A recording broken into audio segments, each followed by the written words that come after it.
What's going on, my fellow degenerates? Passion here once again with another video with some Overwatch 2 gameplay. So today, I know it's a bit late, it's a bit late, but I wanted to do my usual retrospective of the previous season that I did for seasons 12 and 13. I didn't do one for season 14 because I didn't really play much of that season due to other things going on in my life, but season 15 I did play a lot of, and I figure even though it's late, even if it's just for my own enjoyment, let's do a retrospective of season 15. So if you've never seen one of these, how these usually work is I'm going to go through several different categories of the season and talk about stuff I like, stuff I didn't like, give each section a rating on a school grade scale, and then at the end we'll have a conclusion with a final school grade rating for the season.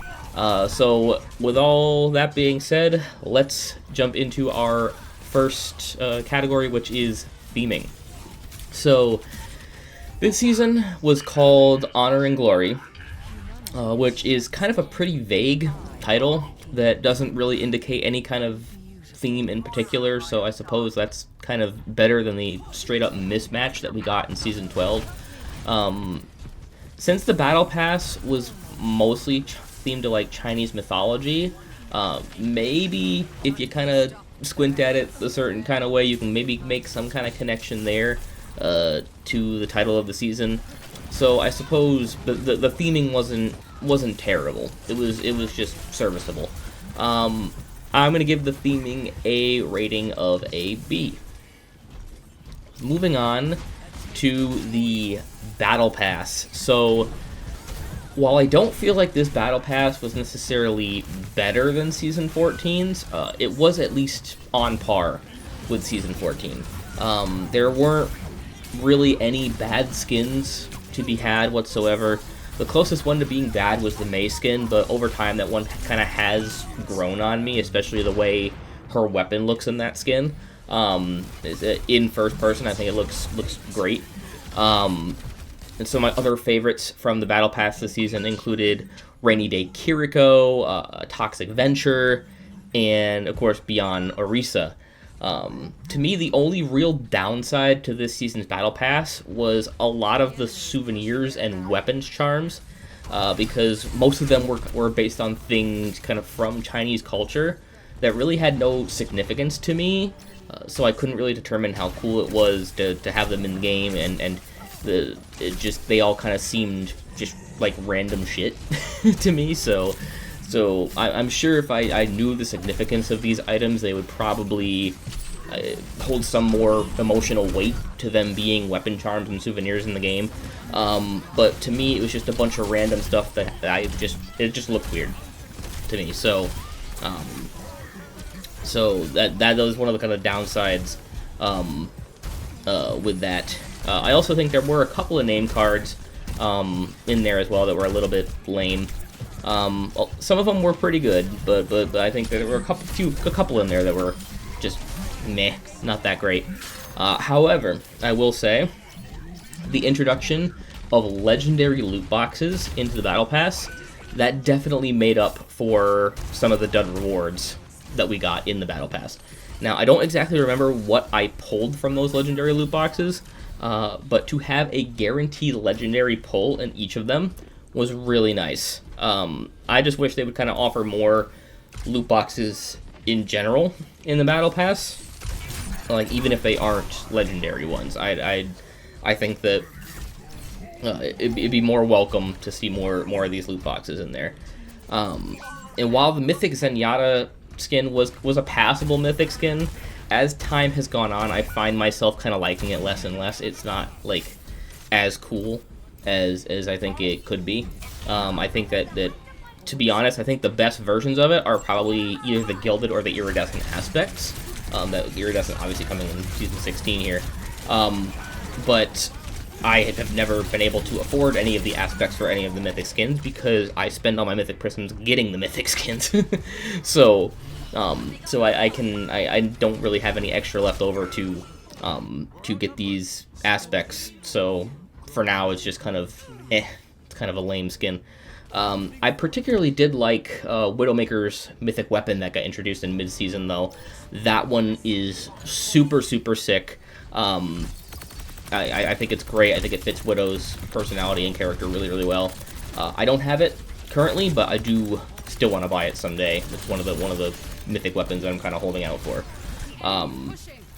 So I'm gonna give the Battle Pass a rating of a B. Moving on to my favorite section of the retrospective, you know what it is. It's the limited time events and collabs.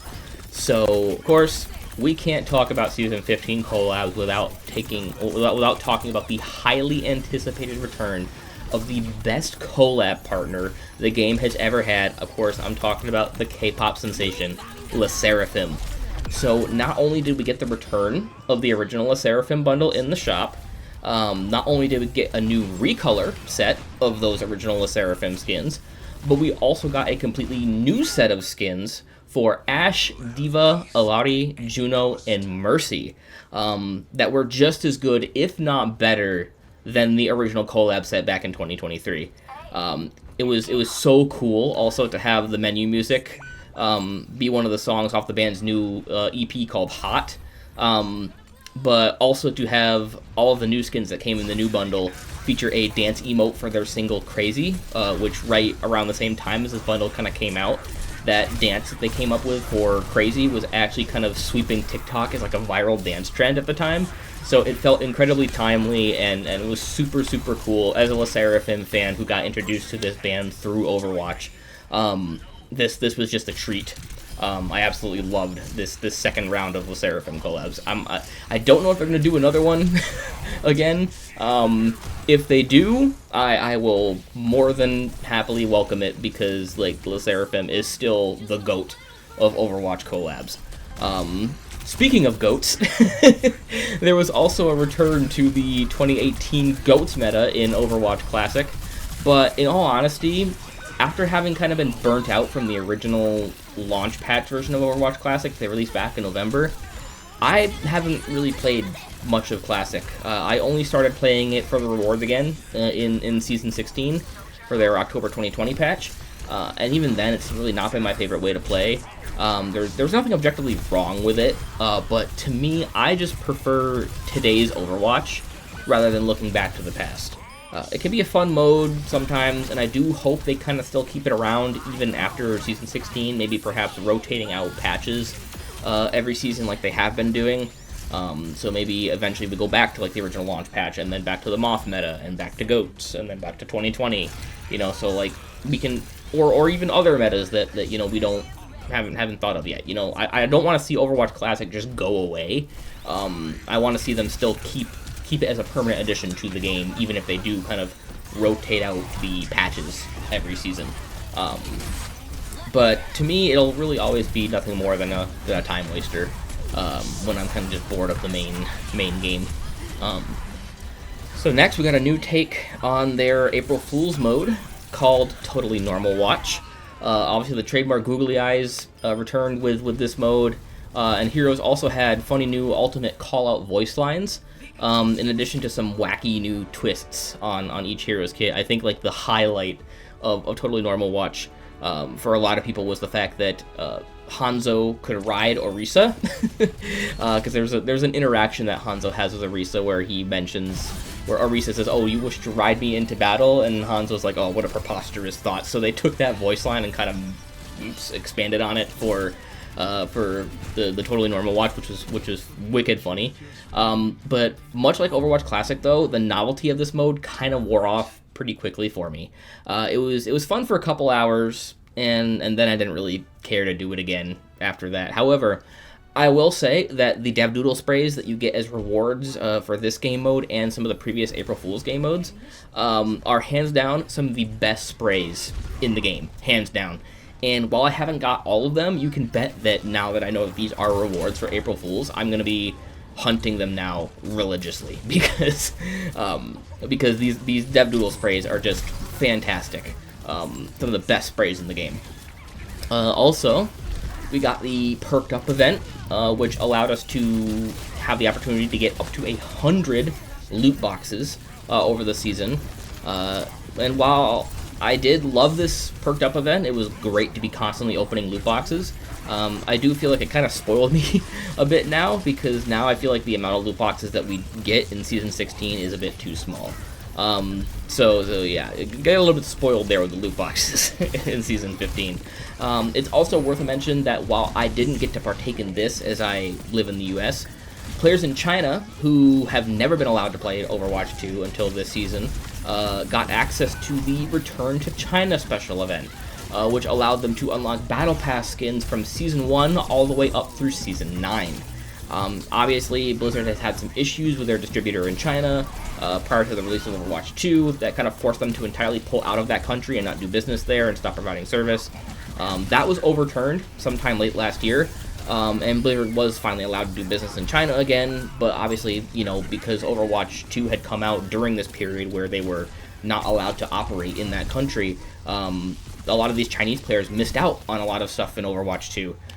So this was a great way to get those Chinese players mostly caught up in the cosmetic department, and welcome back all these Chinese players into the game. So congrats to all the Chinese players who are now back into Overwatch.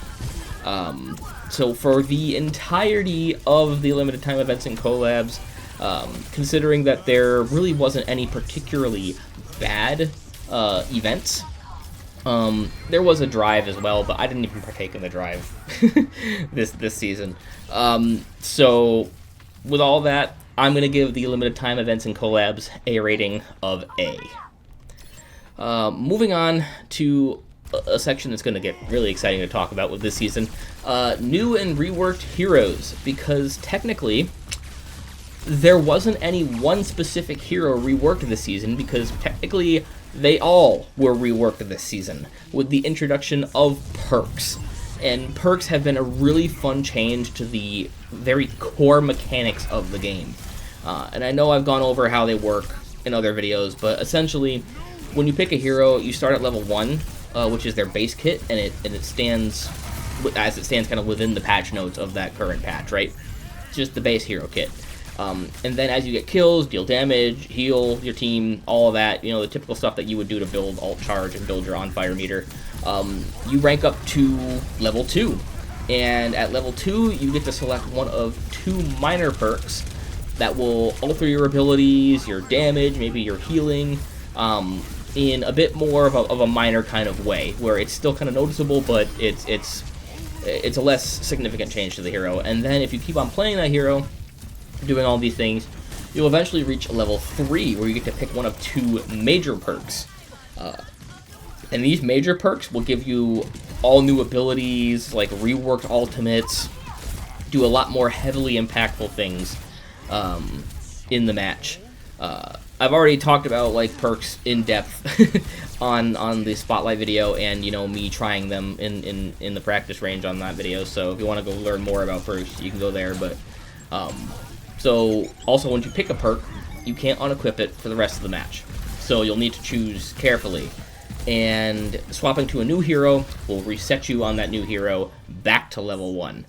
So it's a pretty great answer to counter swapping as well. And I have noticed that counter swapping happens a lot less frequently now. It still does happen, but like definitely not as prevalent as it was before, because now it's not the only option to deal with a problem, right?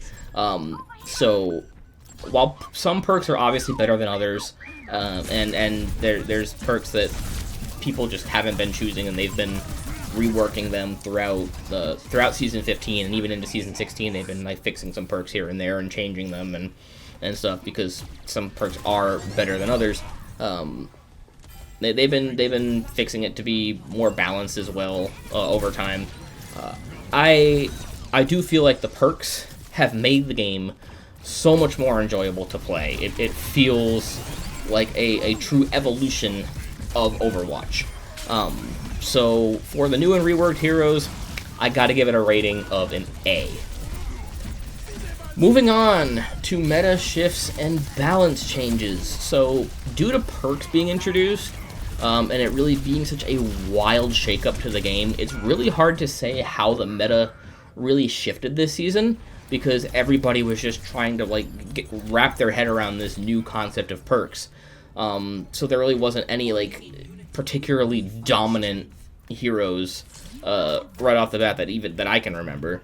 Though I think it's worth noting that due to perks, kind of more niche options like Pharah and Torbjorn started getting played a bit more in the matches that I saw because of their perks and because of what their perks allowed them to do.